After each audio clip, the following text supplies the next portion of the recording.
শ্বশুর বাড়ি থেকে কোরবানির গরু গিফট নেওয়া যাবে কিনা? আপনাদের চট্টগ্রামের জনপ্রিয় গুনাহ, তাই না? সিলেট চট্টগ্রামে একটু বেশি হয়, সারা বাংলাদেশেই হয়, কিন্তু এদিকে একটু বেশি হয়। শ্বশুর বাড়ি থেকে কোরবানি গরু বা কোরবানির ছাগল গিফট নেওয়া যাবে কিনা? উত্তর হলো যে শ্বশুর বাড়ি থেকে গরু কিংবা ছাগল এগুলো গিফট নিতে পারেন যদি আপনি এত ফকির হন, এত ফকিরের পুত হন যে আপনার বাপ দাদা 14 গোষ্ঠী গরু ছাগল চোখে দেখে নাই। তাহলে সেক্ষেত্রে আপনি গরিব হলে, এই ফকির হলে যদি ভিক্ষা চান শ্বশুরের কাছে, আর শ্বশুর আল্লাহ অঢেল সম্পদ দেয়, দয়া করে মায়া করে খুশি মনে যদি দেয়, বহু যদির পরে আপনার এই গরু হালাল হতে পারে। কিন্তু আমাদের সমাজের সচরাচর এই শ্বশুর বাড়ি থেকে কোরবানির গরু ছাগল দেওয়ার যে প্রচলন আছে, এটা যৌতুক হিসাবেই দেওয়া হয়। আর এই যৌতুক হিসাবে কোরবানির গরু ছাগল শ্বশুর বাড়ি থেকে নিলে সেটা জায়েজ হবে।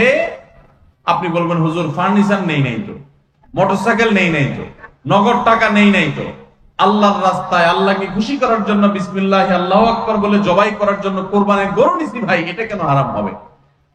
আমার প্রশ্ন হলো যে আপনি কোরবানির নিয়তে, কোরবানির উদ্দেশ্যে যদি গরু চুরি করেন, সেটা কি হালাল হবে না হারাম হবে? নিয়ত কিন্তু ভালো, কোরবানি করবেন খালেস নিয়তে, এই জন্য করছেন কি গরু চুরি, হালাল হবে না হারাম হবে? কোরবানির নিয়তে গরু চুরি করা যেরকম হারাম, কোরবানির নিয়তে শ্বশুরবাড়ি থেকে যৌতুক নেওয়াটাও কি হারাম? হ্যাঁ, যেটা বললাম যে শ্বশুরের অঢেল আছে, তিনি খুশি হয়ে জামাইকে দিচ্ছেন, গরিব বলে না অনেক সময় ভালোবাসা দিয়ে, তো সেটা বহু যদির পর জায়েজ হতে পারে, কিন্তু কোন অবস্থাতে এটা উচিত না। থাকলেও শ্বশুরের দেওয়া উচিত না। কেন দেওয়া উচিত না? কারণ এটা রীতিমতো একটা প্রতিষ্ঠিত যৌতুকে পরিণত হয়েছে। আপনি যখন দিবেন, সমাজে একজন গরিব বাবা তিনি দিতে পারবেন না, তখন তিনি সুদে টাকা নিয়ে হলেও মেয়ের মুখ রক্ষা করার জন্য দিবেন। যে সমস্ত ফ্যামিলিতে ছেলের বউকে কোরবানির গরু, কোরবানির ছাগলের জন্য চাপ দেন, আপনার জীবনে গোশত এত কম খাইছেন, এত গরিব মানুষ আপনি। আমি এর আগে সিলেটে বলেছিলাম ইফতার প্রসঙ্গে, আজকে এখানে বলে যাচ্ছি, যাদের কোরবানির গোশতের এত টান পড়ছে, তল পড়ছে, তারা ছেলের বউ পুত্রবধূকে এটার জন্য পিড়াপিড়ি না করে, তার বাপকে বাধ্য না করে আসুন্নাহ ফাউন্ডেশনের কাছে দরখাস্ত লেখেন। আমি দায়িত্ব নিয়ে বলতেছি, আপনার মতো ফকিরকে দেওয়ার জন্য আমরা গোশত কালেকশন করি। প্রতি বছর আমরা শত শত গরু ছাগল সারা দেশে জবাই করি। আপনাদের এই চট্টগ্রামে, সাতকানিয়াতেও আমাদের গরু ছাগল জবাই হয়। আপনি যদি এলাকার মানুষ হন আর এত গরিব মানুষ হন, তো আল্লাহর হস্তে আমাদের সাথে যোগাযোগ করে বলেন যে হুজুর, আপনারা আল্লাহর হস্তে আসুন্নাহ ফাউন্ডেশন থেকে গোশত না দিলে আমি কিন্তু শ্বশুর বাড়ি থেকে আদায় করব। তাহলে আপনাকে আমরা ঠিকই গোশত দেব ইনশাআল্লাহ।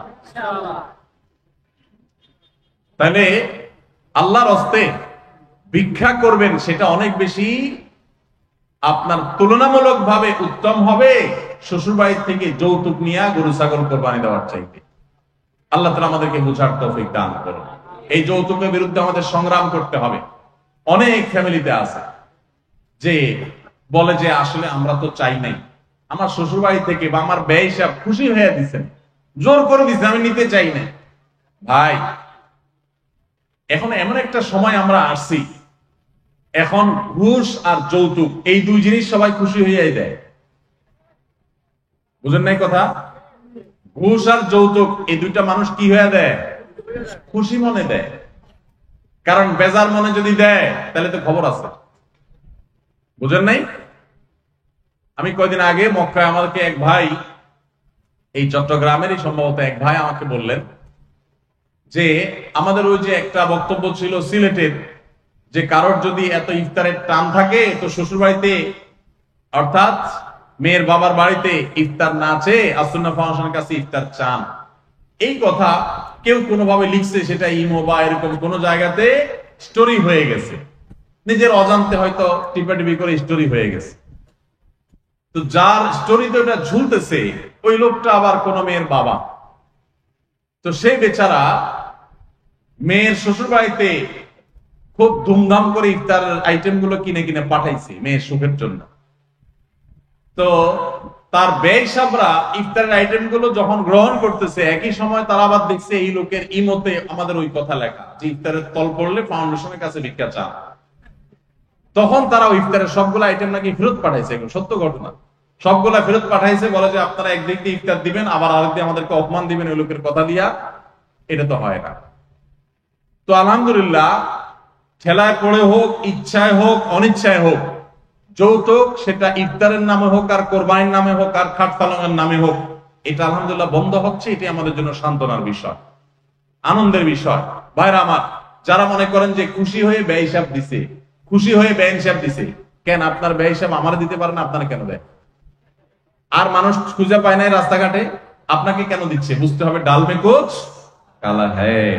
আপনাকে সাথে দিচ্ছে না, ওই মেয়েটার সুখের জন্য দিচ্ছে। জানে আপনি ऐसा ছোট লোক না দিলে, উপর দিয়ে কিছু না বলেন, মেয়েটার কষ্ট হবে, তাকে নানাভাবে কষ্ট দিবেন। আপনি না দেন, আপনার আত্মীয় স্বজন দিবে, অন্য মহিলারা খোঁচাবে এবং তার মুখটা ছোট হবে। এই জন্য তার বাপ বাধ্য হয়ে দিচ্ছে। আল্লাহর ওয়াস্তে এই যৌতুক থেকে মুক্ত হওয়ার চেষ্টা করেন।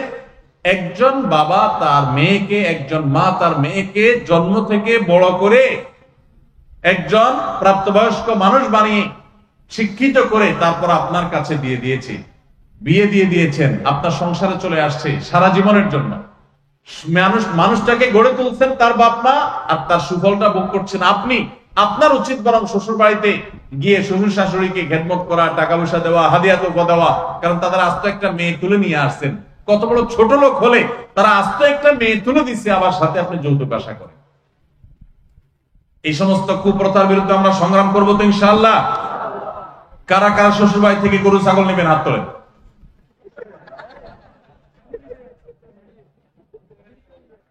আপনারা নেবেন যারা হাত তুলছেন, কারা কারা নিবেন না তারা হাত তোলেন। আল্লাহ আমাদের সবাইকে অভিশাপ থেকে বেঁচে থাকার তৌফিক দান করুন, আমিন। সম্পত্তি সম্পূর্ণ আল্লাহর রাস্তায় দান করতে পারবেন কিনা? বিশেষ দ্রষ্টব্য, ওই মহিলার 2 ছেলে এবং 2 মেয়ে রয়েছেন। দেখুন, কোন মহিলা হোক কিংবা পুরুষ, যেই হোক না কেন, তার যদি সমস্ত সম্পদ, সমুদয় সম্পত্তি তিনি আল্লাহ রাস্তায় দান করে দিতে চান, একটা মসজিদ, একটা মাদ্রাসা, ধর্মীয় কোনো কাজ, ইসলামের উন্নয়নের কোনো কাজ, আল্লাহর দ্বীন বুলন্দ করার জন্য কোনো গুরুত্বপূর্ণ ভালো কাজে তিনি তার সমস্ত সম্পদ যদি দান করে দিতে চান, এটা জায়েজ আছে, যদি তার এই দানের কারণে মিরাজ যারা পাবে, অর্থাৎ ওয়ারিস যারা হবে, তারা কোন প্রকার তাদেরকে ক্ষতিগ্রস্ত করার উদ্দেশ্য যদি না হয়। আপনার সম্পদ সবটুকু আপনি দান করলে জায়েজ আছে। তবে উত্তম হলো নিজের পরিবারের সদস্য, বিশেষ করে রক্ত সম্পর্কীয় যারা ওয়ারিস, ছেলে মেয়ে, এরকম ওয়ারিসদের জন্য কিছু সম্পদ রেখে যাওয়া, এটাই হলো উত্তম। নবী করিম সাল্লাল্লাহু আলাইহি ওয়াসাল্লাম একজন সাহাবীকে বলেছেন যে তোমার ওয়ারিসদের জন্য, ওয়ারিসদেরকে ধনী করে রেখে যাওয়া, সচ্ছল করে রেখে যাওয়া, যাতে কারোর কাছে হাত পাততে না হয়, এটা অধিকতর উত্তম তাদেরকে গরিব করে রেখে যাওয়ার চাইতে। এখন কেউ যদি তার সমুদয় সম্পদ দান করে দিলে সন্তানরা গরিব হয়ে যাবে, অভাবী হয়ে যাবে, অসহায় হয়ে যাবে এবং ওদের কাছে ছোট হয়ে যাবে, তাহলে সেক্ষেত্রে সেটা কিন্তু অনুচিত কাজ হবে, অনুত্তম। কিন্তু করলে সেটা জায়েজ হবে এবং এটা হারাম হবে না। বিশেষ করে যদি এমন হয় যে সন্তানদের আরো আছে, তারা চলতে পারবে, সলভেন্ট, শিক্ষিত, স্বাবলম্বী, নিজের পায়ে যে দাঁড়িয়ে গেছে, তাহলে সমস্ত সম্পদ যদি কেউ দান করতে চায়, সেটা কি হবে না? গুনাহ হবে না। কিন্তু যদি ওসিয়ত করতে চায়, সেটা ভিন্ন বিধান আসবে। ওসিয়ত করতে চাইলে পরিষ্কার ভাবে নবী সাল্লাল্লাহু আলাইহি ওয়াসাল্লাম হাদিস রয়েছে, 3 ভাগের 1 ভাগ সমুদয় সম্পদের 1/3 ওসিয়ত কার্যকর হবে। তিনি যদি বলেন আমার সমস্ত সম্পদ দিয়ে গেলাম, 3 ভাগের 1 ভাগ এর মধ্যে ওসিয়ত কার্যকর হবে, আর বাকি 2 ভাগ ওয়ারিস এবং জীবিত আত্মীয় স্বজন যাদের হক আছে তাদের মধ্যে বন্টন